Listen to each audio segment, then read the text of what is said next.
بسم اللہ الرحمن الرحیم والصلاة والسلام علی رسول اللہ وعلی آلہ وصحابتہ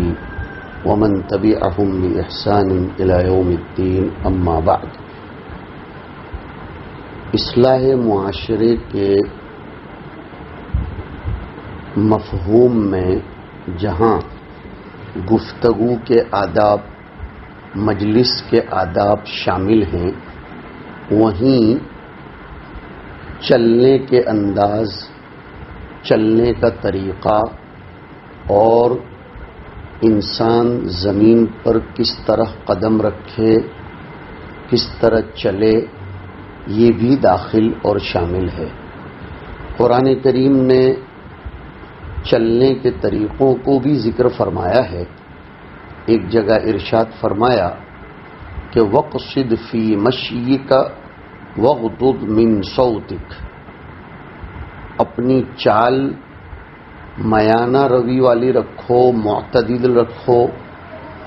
نہ زیادہ تیز چلو نہ زیادہ آہستہ چلو، نہ ایک دم نیچے دیکھ کر چلو نہ ایک دم اوپر دیکھ کر چلو، نہ بہت زیادہ اکڑ کر چلو نہ بہت زیادہ نرم و گداز انداز میں چلو۔ وَقْصِدْ فِي مَشْيِكَ، میانہ روی اختیار کرو اپنی رفتار میں، اپنے چال میں۔ ایک جگہ فرمایا وَلَا تَمْشِ فِي الْأَرْضِ مَرَحًا، زمین پر اکڑ کر مت چلو، إِنَّكَ لَن تَخْرِقَ الْأَرْضَ وَلَن تَبْلُغَ الْجِبَالَ طُولًا، تم زمین کو بالکل پھاڑ نہیں سکتے اور پہاڑوں کی بلندی پر بھی نہیں پہنچ سکتے۔ بہرحال چلنے کے طریقے، چلنے کے آداب، چلنے کے انداز پر بھی اسلام نے مکمل طور پر روشنی ڈالی ہے، اور پریکٹیکلی طور پر عملی انداز میں جناب نبی کریم صلی اللہ علیہ وسلم نے بھی چل کر بتلایا ہے۔ حضور جس انداز اور طریقے پر چلا کرتے تھے، وہی انداز و طریقہ ہم سب کو اختیار کر کے اس میں بھی سنت کی اور سیرت کی پیروی کرنی چاہیے۔ اس سلسلے میں حضور اکرم علیہ الصلاۃ والسلام کے خادم خاص سیدنا انس رضی اللہ تعالی عنہ فرماتے ہیں کہ جناب رسول اللہ صلی اللہ علیہ وسلم جب پیدل چلتے تھے تو ایسا معلوم ہوتا کہ آپ علیہ الصلاۃ والسلام لاٹھی وغیرہ پر ٹیکتے ہوئے چلتے ہیں، یعنی حضور صلی اللہ علیہ وسلم جب پیدل چلتے تو آگے کی جانب جھک کر مسکنت کے ساتھ، تواضع کے ساتھ چلا کرتے تھے، جس طرح کے لاٹھی پر ٹیک لگا کر چلنے والا چلتا ہے۔ لاٹھی پر جو ٹیک لگا کر چلتا ہے وہ پیچھے کی طرف یا اونچائی کی طرف اٹھتا نہیں ہے، بلکہ وہ لاٹھی کی طرف جھک کر چلتا ہے، یعنی آگے کی جانب جھکتا ہے۔ اس سے اس کی چال میں مسکنت اور تواضع ٹپکتی ہے۔ مطلب یہ ہے کہ متکبرین اور جبابرہ، پراؤڈی، گھمنڈی لوگوں کی طرح سینہ تان کر چلنے کی حضور اکرم علیہ الصلاۃ والسلام کو عادت نہیں تھی، بلکہ حضور صلی اللہ علیہ وسلم مسکینوں کی طرح جھک کر چلنے کے عادی تھے۔ ایک روایت میں حضرت ابو طفیل رضی اللہ تعالی عنہ فرماتے ہیں کہ میں نے رسول اللہ صلی اللہ علیہ وسلم کو دیکھا تو سعید جریری نے پوچھا کہ آپ صلی اللہ علیہ وسلم کو آپ نے کیسا دیکھا؟ حضرت ابو طفیل نے فرمایا کہ آپ صلی اللہ علیہ وسلم گورے، سفید، خوبصورت اور پرکشش تھے، اور جب آپ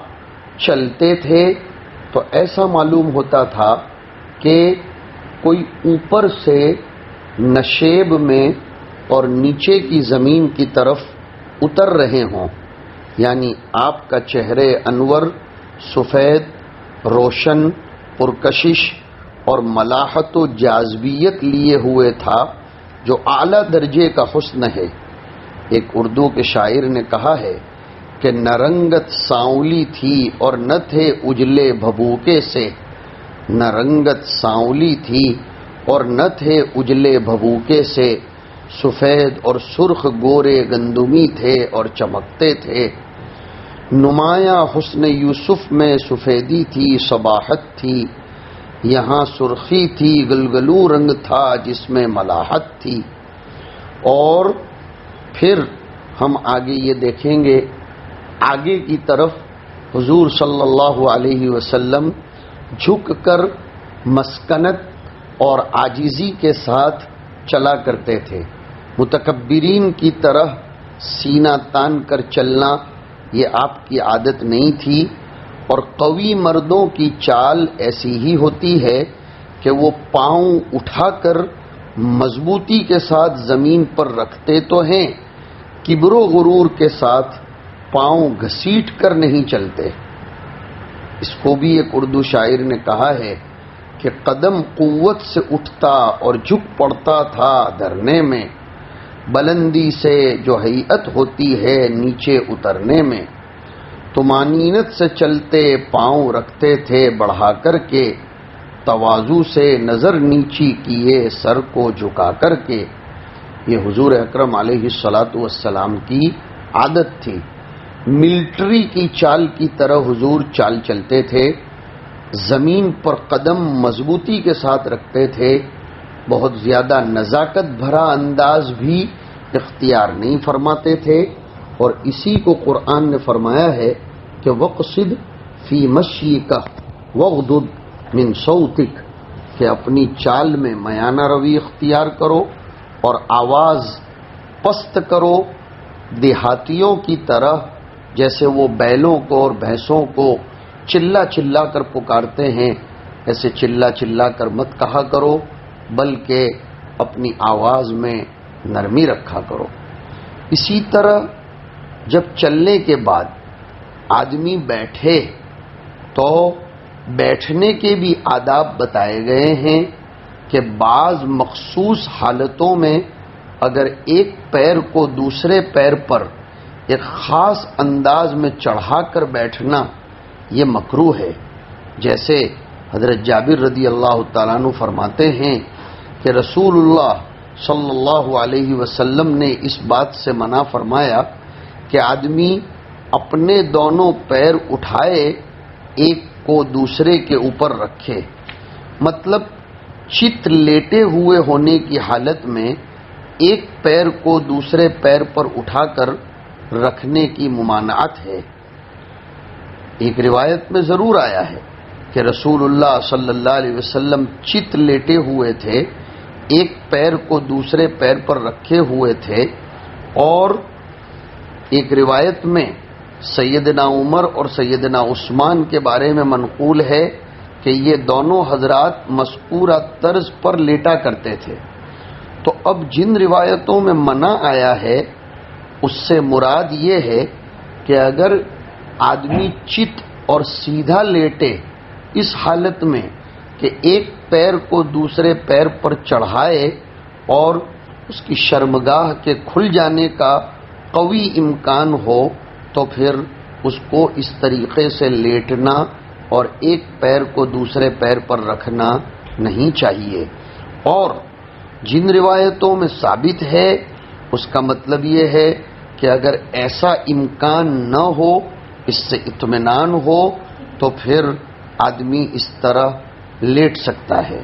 مطلب صرف چادر اوڑھے ہوئے ہو یا لنگی باندھے ہوئے ہو یا پائجامہ پہنے ہوئے نہ ہو، اور چادر بھی خوب لمبی چوڑی نہ ہو کہ جسم کو خوب اچھی طرح ڈھانک لے، تو پھر ایسی صورت میں اس طرح سونے کی ممانعت ہے۔ لیکن اگر جسم پر صرف چادر ہو لیکن وہ چادر کافی کشادہ ہو تو کوئی حرج نہیں ہے، لیکن نامناسب ضرور ہے اور اگر لنگی باندھے ہوئے ہو یا پائجامہ پہنے ہوئے ہو تو کوئی حرج نہیں ہے، کیونکہ ایسی صورتوں میں شرمگاہ کے کھل جانے کا کوئی خطرہ نہیں رہتا۔ اس طرح دونوں روایتوں کو ہم سمجھ لیں گے۔ یہ تو درمیان میں ایک بات آئی تھی۔ ہمارا اس سے پہلے ایک طویل مضمون چل رہا تھا جس کے ضمن میں ہم نے ذکر کیا تھا کہ مجلس کے آداب میں سے ایک بات یہ بھی ہے کہ کسی شخص کے پاس کسی کے راز کی بات ہو تو اس کا افشا نہ کرے۔ آج مجھے مناسب لگ رہا ہے کہ اس سلسلے میں ایک تفصیلی کلام ہو جائے، اس لیے کہ معاشرے میں یہ لگائی بجھائی کرنے سے بھی نفرت، دشمنی، عداوت اور کینہ پھیلتا ہے۔ کچھ لوگوں کو الٹی کرنے کی عادت ہوتی ہے اور کچھ لوگوں کا پیٹ بالکل ہضم نہیں کر سکتا، ان کا قوت ہاضمہ بڑی کمزور ہوتی ہے۔ تو ایسے لوگوں کے باب میں سنیے کہ اگر ایک شخص دوسرے کے پاس کوئی راز کی، سیکریٹ، بھید کی بات کہے تو اس کو مشہور کرنا اور اس کی تشہیر درست نہیں ہے۔ اسی طرح مجلس کی رازدارانہ باتوں کا افشا یہ بالکل مناسب نہیں ہے، الا یہ کہ شرعاً اس کا افشا ضروری ہو جائے۔ نیز شوہر کے لیے بیوی کی اور بیوی کے لیے شوہر کی خفیہ اور سیکریٹ باتوں کا دوسروں کے سامنے ذکر کرنا یہ تو حرام ہے۔ اس سلسلے میں بہت اچھے طریقے سے باذن اللہ سمجھانے کی کوشش کرتا ہوں۔ حضرت جابر رضی اللہ تعالیٰ عنہ کی ایک روایت امام ترمذی اور ابو داؤد علیہما الرحمٰن نے نقل فرمائی کہ رسول اللہ صلی اللہ علیہ وسلم نے فرمایا، جب آدمی کوئی بات کہے اور وہ بات کہتے وقت وہ ادھر ادھر دیکھنے لگے تو سامنے والے کو سمجھ جانا چاہیے کہ اس کی یہ بات امانت ہے۔ کسی سے بات کرتے وقت یا بات کر لینے کے بعد بات کرنے والے کا ادھر ادھر دیکھنا اس بات کی علامت ہے کہ وہ اپنی اس گفتگو کو لوگوں سے چھپا کر رکھنا چاہتا ہے، اسی لیے تو وہ بار بار ادھر ادھر دیکھ رہا ہے۔ اس لیے جس سے اس نے بات کی ہے اس کے لیے وہ امانت بن گئی ہے، لہذا اس کا افشا اور دوسرے سے بیان کرنا جائز نہیں ہے۔ اس کو خوب اچھی طرح سمجھ لو کہ اگر کوئی آدمی آپ سے بات کرتے وقت بار بار دائیں بائیں آگے پیچھے دیکھتا رہتا ہے، بھلے وہ اپنی زبان سے یہ نہ کہے کہ یہ میں تمہارے پاس بطور امانت کے بات کر رہا ہوں، پھر بھی وہ بات امانت ہی بن جائے گی، اس لیے کہ دلالت حال سے وہ بتا رہا ہے کہ یہ میں تمہیں امانتاً بات کر رہا ہوں، ورنہ اس کو دائیں بائیں دیکھنے کی ضرورت کیا ہے۔ اسی لیے ایک روایت میں آیا، حضرت جابر رضی اللہ تعالیٰ عنہ ہی فرماتے ہیں اور وہ مستدرک حاکم اور ابو داؤد کی روایت ہے کہ رسول اللہ صلی اللہ علیہ وسلم ارشاد فرماتے ہیں کہ المجالس بالامانتی، کہ مجلسیں امانت ہیں، مجلس میں کی جانے والی سبھی باتیں امانت ہیں، لیکن 3 مجلسیں یہ امانت نہیں ہیں۔ یعنی اگر کسی مجلس میں، بہت دھیان سے سنو اس کو، یہ عجیب و غریب روایت ہے کہ اگر کسی مجلس میں کسی کو ناحق قتل کرنے کی سازش اور پلاننگ کی جا رہی ہو تو پھر ایسی مجلس کی بات کو پھوڑ دینا چاہیے، اس کو آؤٹ کر دینا چاہیے، اور جس کے قتل کرنے کی پلاننگ ہو رہی ہے اس تک اس کی اطلاع پہنچا دینا یہ ہرگز امانت میں خیانت نہیں بلکہ عین امانت ہے کہ کسی تک آپ بات پہنچا دو بالواسطہ یا بلا واسطہ کہ تمہیں ناحق مرڈر کرنے کا پلان چل رہا ہے۔ اسی طرح زناکاری کی مجلس، مطلب کسی کی عزت لوٹنے کا پلان بنایا جا رہا ہو، کسی کے ساتھ منہ کالا کرنے کا پلان بنایا جا رہا ہو، تو اگرچہ یہ خفیہ مجلس ہو لیکن اس کو آؤٹ کر دینا چاہیے، اور اس کو ضرور جس کی عزت کے بارے میں، جس کی بہن بیٹی کی عزت کے بارے میں کوئی پلاننگ چل رہی ہو، کسی کی بیٹی بیوی کے بارے میں پلاننگ چل رہی ہو تو اس کو ضرور اس سے مطلع کر دینا چاہیے. یہ اسلام میں بہت بڑا ثواب ہے، اس کو آپ سیکریسی سمجھ کر چھپا نہیں سکتے. اور اسی طرح اگر ناحق کسی کے مال کو لوٹ لینے کی مجلس اور سازش چل رہی ہو تو اس کو بھی ظاہر کر دینا چاہیے. اس روایت سے آپ نے اندازہ لگایا کہ صیانت انفس، صیانت اعراض اور صیانت اموال، یعنی کسی کی جان کی حفاظت کرنا، کسی کی عزت کی حفاظت کرنا اور کسی کے مال کی حفاظت کرنا، یہ اسلام کے اراکین میں سے، عملی اراکین میں سے ایک بہت بڑے رکن کی حیثیت رکھتے ہیں. اگر کسی کی عزت پر ہاتھ مارنے کی، کسی کے مال پر ہاتھ مارنے کی اور کسی کی جان پر ہاتھ مارنے کی پلاننگ ہو رہی ہو تو ضرور ان لوگوں کو مطلع کر دینا چاہیے. یعنی کسی مجلس میں کوئی مشورہ وغیرہ کیا جائے اور اسے دوسروں سے محفوظ رکھنا ہے تو امانت ہے، لیکن 3 مجلسیں ایسی ہیں کہ ان کا خفیہ مشورہ بھی ہو تو بھی وہ امانت نہیں ہیں. یعنی ان میں اگر کوئی مشورہ کیا گیا ہے تو اس کو پھیلانا اور اس کو بتانا نہ صرف یہ کہ جائز بلکہ واجب ہو جاتا ہے. جیسے میں نے ذکر کیا کہ کسی مجلس میں ناحق کسی کو قتل کرنے کا مشورہ کیا گیا یا زنا کاری کا یا ناحق کسی کے مال کو لوٹ لینے کا، تو پھر یہ امانت نہیں ہے بلکہ اس کا افشا لازم ہے تاکہ ایک مسلمان کے ذمے دوسرے مسلمان کی خیرخواہی کا فریضہ ادا ہو سکے اور تاکہ انسانیت کے تقاضے کو پورا کیا جا سکے اور ایک ایسے غلط کام کی روک تھام کی جا سکے جو شر و فتنہ اور ضرر و فساد کا باعث ہے. اس سے پتہ چلا کہ ہر ایسا مشورہ جس میں حقوق اللہ یا حقوق العباد کی پامالی ہوتی ہو وہ امانت کی فہرست سے خارج ہے، اور اس کا کہہ دینا، اس کا پھیلا دینا اور اس سیکریسی کو عام اور آؤٹ کرنا لازم اور ضروری ہے. مسلمان اس دنیا میں تماشائی بن کر کسی چیز کو دیکھتا بھی نہیں ہے اور تماشائی بن کر کسی چیز کو سنتا بھی نہیں رہتا ہے. وہ مزہ نہیں لیتا.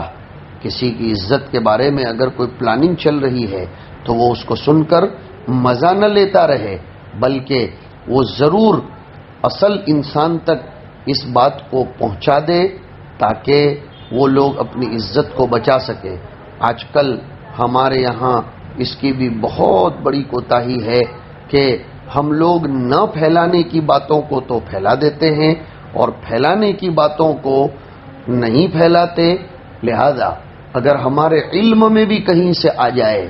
ہمیں اشارتاً کنایتاً کہیں سے اگر بھنک لگ جائے کہ کسی کی بہن بیٹی کے بارے میں کوئی پلان چل رہا ہے یا کسی کی بہن بیٹی بیوی کے پیچھے کوئی پڑا ہوا ہے، کوئی اپنی نگاہوں اور اپنی پلاننگ سے اس کی عزت لوٹنے کا منصوبہ بنا رہا ہے تو ہمیں چاہیے کہ ہم اس آدمی کو مطلع کر دیں. یہی اس کے ساتھ ایک بہت بڑا امر بالمعروف اور نہی عن المنکر سے بڑھ کر نصیحت بھرا معاملہ ہے، اس کے ساتھ کی خیر خواہی ہے. لہذا ہر مجلس امانت بھی نہیں ہے اور ہر مجلس خیانت بھی نہیں ہے. وہ باتیں جو آپس میں آپ کی ایک دوسرے کی ہو، جس سے کسی کا نفع نقصان وابستہ نہ ہو تو پھر وہ امانت میں شامل ہے. لیکن اگر کسی کو نقصان پہنچانے کا، چاہے عزت، چاہے مال، چاہے جان، اس کے پامال کرنے کا کوئی پلان بن رہا ہو تو پھر اس کو ضرور بھی ضرور پہنچا دینا چاہیے. یہ بھی امانت میں ہی داخل ہے بلکہ یہ امن دینے میں داخل ہے. امانت کا مادہ اشتقاق امن ہے تو یہ امن دینے میں داخل ہے. آپ کسی کو بتا دیں گے کہ تیری عزت کے بارے میں یہ پلان چل رہا ہے اور تیرے بارے میں یہ معاملہ چل رہا ہے تو یہ نفس امانت ہے بمعنی اس کے کہ اس میں آپ سامنے والے کو امن دے رہے ہیں. بہرحال بات یہ چل رہی تھی کہ ایک دوسرے کی بات کو بطور امانت کے رکھنا چاہیے بالخصوص میاں بیوی کو ایک دوسرے کی پرائیویٹ زندگی، نجی زندگی، اس کو بہت زیادہ امانت رکھنا چاہیے۔ حضرت ابو سعید خدری رضی اللہ تعالیٰ عنہ کو ہم نے فرماتے ہوئے سنا،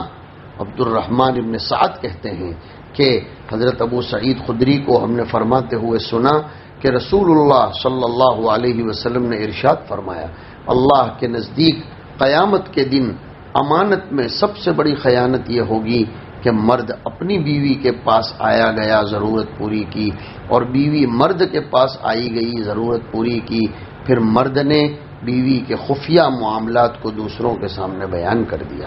مطلب یہ ہے کہ شوہر اور بیوی کے درمیان جو خفیہ تعلقات ہوتے ہیں، مرد نے دوسروں کے سامنے اسے بیان کر دیا، تو یہ نقض امانت اور زبردست قسم کی خیانت ہے۔ کل قیامت کے دن اللہ تعالیٰ اس کی سخت ترین سزا دیں گے، اس لیے کہ بیوی کی خفیہ باتوں کو دوسرے کے سامنے بیان کرنا اسے ان کے سامنے ننگا کر دینے کے برابر ہے، اور کشف عورت خاص سطر کو ہٹا کر ہو یا اس کے اوصاف بیان کرنے کے ذریعے ہو، دونوں حرام ہیں۔ البتہ جماع کا تذکرہ اگر کسی مقصد اور فائدے کے واسطے ہو، مثلا بیان حکم وغیرہ کے لیے، تو اس میں کوئی حرج نہیں۔ محض تذکرے جماع بغیر کسی مقصد اور فائدے کے مکارم اخلاق کے خلاف ہے۔ آپس کی خفیہ باتوں کا تذکرہ مرد کے بجائے اگر بیوی کرتی ہے تو وہ بھی جرم خیانت کی مجرمہ ہے، اور اس کے لیے بھی وہی وبال ہے جو مرد کے لیے ہے۔ آج کل یہ بھی فیشن بنتا چلا جا رہا ہے، خاص طور پر نئے شادی شدہ جوڑوں میں مرد اپنے دوستوں کو،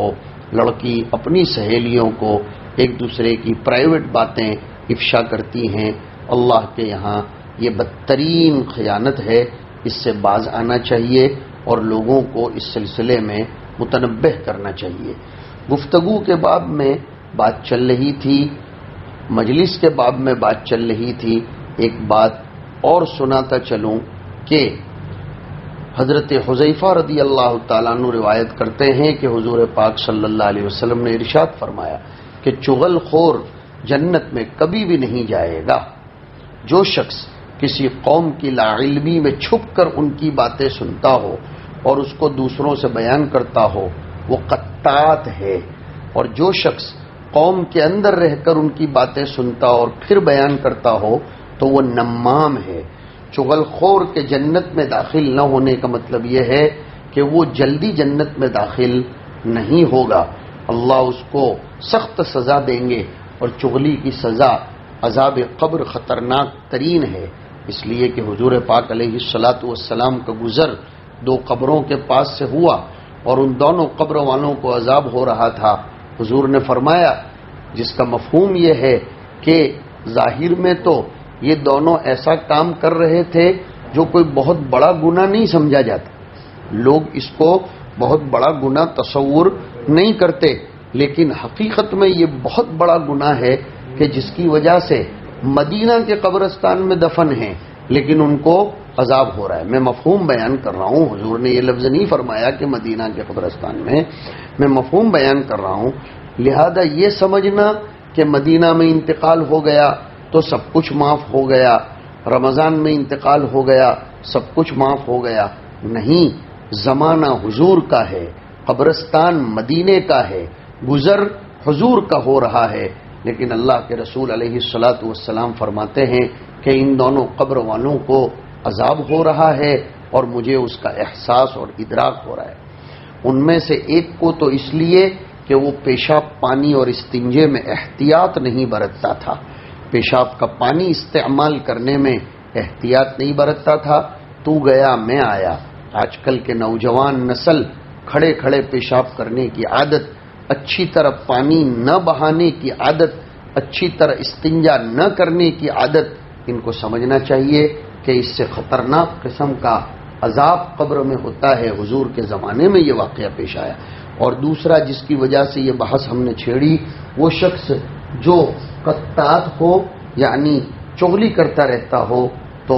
اس کو بھی قبر کا سخت عذاب بتایا گیا ہے۔ بقصد الاضرار اگر کوئی بات پہنچاتا ہے تو یہ بہت خطرناک اس کے لیے گناہ ہے۔ اسی طریقے سے انسان کو چاہیے کہ مجلس میں اس کا بھی خیال رکھے کہ دوغلا نہ بنے،